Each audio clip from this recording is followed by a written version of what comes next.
ఈరోజు నేను ప్రత్యేకంగా ప్రెస్ మీట్ పెట్టడానికి కారణం విజయసాయిరెడ్డి గారు. విజయసాయిరెడ్డి గారి ప్రెస్ మీట్ నేను మనం చూసా. చాలా అద్భుతంగా చక్కగా ఒక రాజ్యసభ సభ్యుడిగా, ఒక ఆడిటర్గా, ఒక సమాజానికి 65 సంవత్సరాలు అనుభవంతో ఆయన మాట్లాడిన మాటలు అన్నీ చూశాను. నేను గత ప్రెస్ మీట్లో కూడా చూశాను.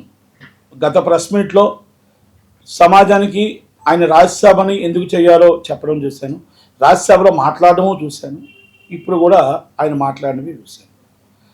తప్పులేదు, చాలా ఆయన మీద ఆయన ఆవేశాలతో మాట్లాడడంలో తప్పులేదు. ఎందుకంటే ఆయన మీద అబండాలు వేశారు, అన్యాయంగా ఆయన మాట్లాడుతున్నారు కాబట్టి ట్రోల్ చేస్తున్నారని ఉద్దేశంతో ఆయన అన్నాడు అనేది ఆయన అంటున్నాడు. కానీ నేనేమంటున్నానంటే, అయ్యా విజయసాయిరెడ్డి గారు, మీరు రాజ్యసభని ఎందుకు మర్చిపోయారు? మీరు రాష్ట్రానికి షాడో ముఖ్యమంత్రి, ఒకప్పుడు షాడో ముఖ్యమంత్రిని ఎందుకు మర్చిపోయారు? మరి మీరు అన్నీ మీకు తెలుసుండి మొత్తం టోటల్గా చక్రం తిప్పిన మీరు ఈరోజు ఒక విలేకరులను కానీ వాళ్ళని కానీ ఒరే గిరే అని మాట్లాడడం, ఇది మీకు సమస్యమా? మీకు తగునా అని అడుగుతున్నా. ఎందుకంటే మీరేం బాలాకుమారుడు కాదు, 16 ఏళ్ళ బాలాకుమారుడు అని మేము అనుకోవట్లే. మీరు 65 సంవత్సరాల మీరు తాతగారనే మేము అనుకుంటున్నాం. కానీ మరి వాళ్ళు చెప్తున్న మాటలు, వాళ్ళ హస్బెండ్ చెప్తున్న మాటల్ని, మీరు చెప్తున్న మాటల్ని అవి కొన్ని పరిగణలోకి తీసుకుంటే మీరు తాతగారా బాలాకుమారుడా అనేది జనాలకు అర్థం కావాలి. అర్థం అవడానికి ఆ విలేకరులు అడుగుతున్న ప్రశ్న అది. ఆ ప్రశ్నకి నాకు కాదండి, ఇది నేను నిరూపించుకుంటాను, నేను ఇలా కంపల్సరీ దీన్ని నా సాక్ష్యాలు నా మీద లేవు, అన్యాయంగా ఇరికిచ్చారు, నన్ను టీడీపీ వాళ్ళు ఇరికిచ్చారా, వైసీపీ వాళ్ళు ఇరికిచ్చారా, లేకపోతే మీ కుటుంబ సభ్యులు ఇరికిచ్చారా అనేది చెప్పుకోవాల్సిన బాధ్యత మీకుంటుంది. యాజ్ అ పబ్లిక్ పర్సన్ మీరు ఆల్రెడీ పబ్లిక్లో రాజ్యసభ సభ్యుడిగా ఎన్నికయ్యారు, విశాఖపట్నాన్ని దోచుకోవడానికి తయారయ్యారు. తర్వాత మిమ్మల్ని భరించలేక జగన్మోహన్ రెడ్డి గారు నెల్లూరుకి పంపించారు. ఇవన్నీ వాస్తవాలు ఎంతో ఆ అమ్మాయి ప్రసన్న అన్న హస్బెండ్ చెప్పినవి కూడా వాస్తవాలే అని కనిపిస్తున్నాయి. ఇది నేను చెప్పట్లేదు, ఇది సోషల్ మీడియా చెప్పట్లేదు. విలేకరు లెవెల్లో కూడా మిమ్మల్ని వచ్చి ప్రత్యేకంగా మీకోసం ఒక టోటల్గా ½ అన్ అవర్ ప్రోగ్రామ్ ఎవరో చేయలేదు. ఆయన చెప్పిన ప్రోగ్రామ్కి మీరు చెప్పిన ప్రోగ్రామ్కి దగ్గర దరిదాపులో ఉన్నాయి. నేను 2 విషయాలు అడుగుతా. ప్రసన్న గారు ఎందుకు సస్పెండ్ అయ్యారు? శాంతి గారు ఎందుకు సస్పెండ్ అయ్యారు? శాంతి గారు సస్పెండ్ అవ్వడానికి, శాంతి గారు ఇంతకుముందు చేయడానికి వైజాగ్ కొన్ని కార్యక్రమాల్లో ఆమె పాత్ర ఏంటి, మీ పాత్ర ఏంటి, మీ పాత్ర అభినయం ఏంటి, అసలు ఆమెకి మీకు సంబంధం ఏమిటి? సంబంధం అంటే వేరే విధంగా అనుకోవద్దు విజయసాయిరెడ్డి గారు. మేము అడుగుతుంది, ఆమె అన్నది ఒక ఎంపీ గారిని కలగకూడదా? 100% కలవచ్చు. ఒక ఎంపీగా మీరు అన్నారు, ఎంపీగా నేను ఆ అమ్మాయి అడిగిన దానికి నేను హెల్ప్ చేయకూడదా అని అన్నారు. 140 కోట్ల మందికి రాజ్యసభ సభ్యులు మీరు, నాట్ ఓన్లీ వన్. కనుక 140 కోట్లలో ఎంతోమంది వస్తారు, ఎంతోమందికి మీరు హెల్ప్ చేస్తూ ఉండాలి. కానీ ఆ హెల్ప్ల్లో కూడా కొన్ని హద్దులు దాటకూడదు. ఎందుకంటే మీరే అన్నారు, మేము అనలేదండి ఇది, మీరు ఒక్కసారి రిపీట్ చేసుకోండి మళ్ళీ మీ దీంట్లో ప్రెస్ మీట్లోనే. వాళ్ళ హస్బెండ్ మా దగ్గరకు వచ్చాడు, హస్బెండ్ వస్తే హస్బెండ్ ఏదో అమెరికా వెళ్తాను అన్నాడు, స్కాలర్షిప్ కోసం మా వాళ్ళు హెల్ప్ చేయమని అడిగాను అన్నారు. మీకు ఇంట్రెస్ట్ లేకపోతే ఆ హస్బెండ్ అమెరికా పంపించే ఆలోచన మీరెందుకు చేస్తారు? మీకు ఇంట్రెస్ట్ లేకపోతే మీ హస్బెండ్ని మీకు స్కాలర్షిప్ కోసం గవర్నమెంట్ సొమ్ముని ధరాదత్తం చేయడానికి మీరెందుకు చేస్తారు? ఇది నేను మాట్లాడలేని మాట సార్. మీరు మాట్లాడి, మీ నోటుతో మాట్లాడి మీరే హెల్ప్ చేయమని అడిగారు. అంటే 140 కోట్ల మంది జనంలో ఆయన వాళ్ళ హస్బెండ్, శాంతి గారి హస్బెండ్ ఒక్కలే కనబడ్డారా మీకు? వాళ్ళ కుటుంబంలో మొత్తం టోటల్గా నీరు పోసారు.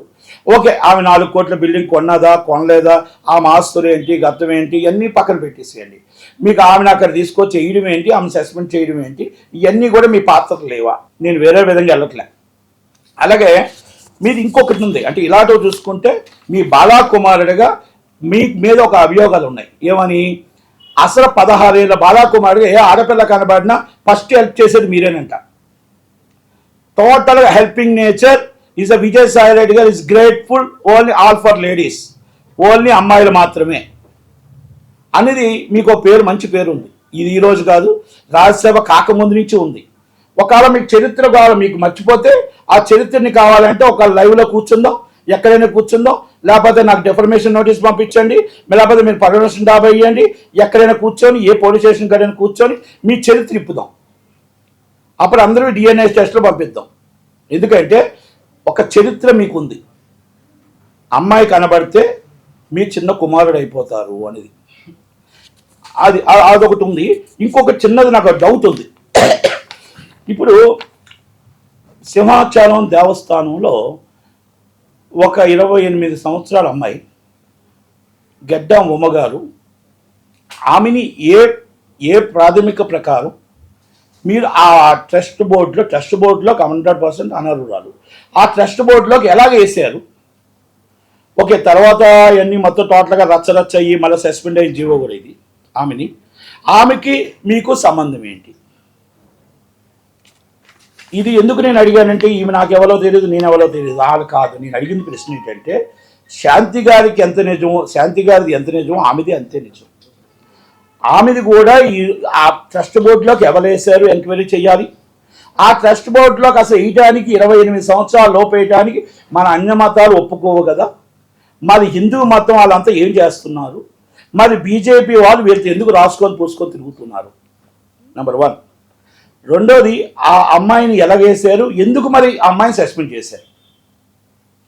ఆ ట్రస్ట్ బోర్డు నుంచి ఎందుకు సస్పెండ్ చేశారు అనర్హురాలుగా? అంటే ఇలాంటివన్నీ విజయసాయిరెడ్డి గారికే వస్తాయి పాపం హెల్ప్ చేయడానికి. చాలా మంచివాడు, సౌమ్యుడు, గొప్పవాడు కనుక ఆయనకి అన్నీ కూడా ఇలాంటివన్నీ వచ్చి ఆయన చేతి కాడికి వస్తాయి. అందరు అమ్మాయిలకి హెల్ప్ చేస్తూ ఉంటాడు. మరి ఏ పాపం పుణ్యం ఎరగిన వాడు ఆయన? మరి విజయసాయిరెడ్డి గారి కోసం ఇంకా ఏం మాట్లాడాలి, ఇంకా ఏం చెప్పాలి? మీరు పెద్ద ప్రెస్ మీట్ పెట్టి ఒరే అని ఇష్టం వచ్చిన మాట్లాడితే ప్రెస్ వాళ్ళని అంటే తప్పు ఒప్పుకున్నారు.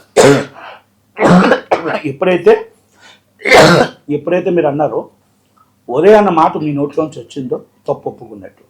ఎమోషనల్ ఎప్పుడైతే అయ్యారో తప్పు ఒప్పుకున్నట్టు. వైసీపీ వాళ్ళు కూడా మీకు సపోర్ట్ చేయలేదు అంటే 100% జగన్మోహన్ రెడ్డి గారిని కూడా మీరు బ్లాక్మెయిల్ చేశారు. జగన్మోహన్ రెడ్డి గారు ఏ విధంగా మిమ్మల్ని బయటకు పంపించాలో తెలియని పరిస్థితుల్లో ఈరోజు విశాఖపట్నం నుంచి అటు బయటగా పంపించారు తప్ప, విశాఖపట్నం భూముల నుంచి ప్రతి దాంట్లో మీ చేతిలో మీ పాత్ర ఉంది, మీ చాత్ర ఉంది, మీ ఇల్లు ఏ విధంగా కట్టుకున్నారు ఇవన్నీ ఉన్నాయి. ఇంకా చాలా ఉన్నాయి మీ చరిత్ర. ఈమెకున్న ఆస్తులు ఎక్కడి నుంచి వచ్చాయి? ఎవరైతే ఏమన్నారో ఈమెకు ఆస్తులు ఎక్కడి నుంచి వచ్చాయి, ఎలాగొచ్చాయి? BMW X5 ఎలాగొచ్చాయి? ఇవన్నీ నేను ఎందుకు అడుగుతున్నానంటే, పూర్తిగా ఎంక్వైరీ చేయండి. కొత్త గవర్నమెంట్ ఎంక్వైరీ చేయరా? విజయసాయి రెడ్డి చాలా మంచివాడు, సౌమ్యుడు. అలాంటిది ఆయన మీద అబండాలు వేస్తున్నప్పుడు ఎంక్వైరీ చేయండి. ఎంక్వైరీ చేసి మరి ఏం జరిగింది, ఎక్కడ జరిగింది, మరి ఎవరు తప్పులు చేస్తున్నారు, ఎవరు తప్పు సమాచారం ఇస్తున్నారు అనేది ఒక్కసారి తెలుసుకున్నారు.